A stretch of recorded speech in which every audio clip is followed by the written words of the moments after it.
नमस्कार मित्रमैत्रिणींनो, स्वागत आहे आपल्या ब्लॉगमध्ये. आजच्या तर मिनी ब्लॉग आहे. तर आजच्या ब्लॉगमध्ये आहे की आपल्या घरी एक ब्रह्मकमळ नावाचं फुल उमललेलं आहे.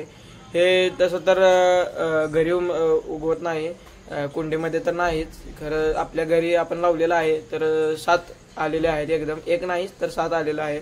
तर तुम्हाला दाखवू शकतो, मी दाखवतो आता. चला बघा,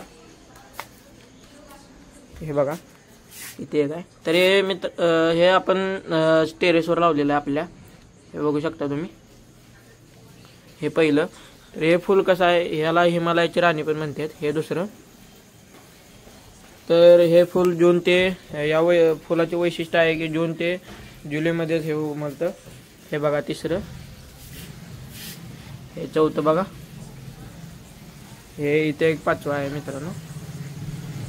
तर अजून आहेत, हे 6वं.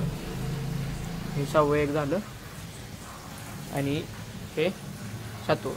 अशा तऱ्हेने 7 उमललेले आहेत. खूप चांगला सुगंध आहे. तुम्ही घरी लावू शकता. हे पवित्र असतं घरी लावलेलं वगैरे आलेलं. तर तुम्ही लावू शकता. इथला आजचा ब्लॉग आज संपत आहे. धन्यवाद.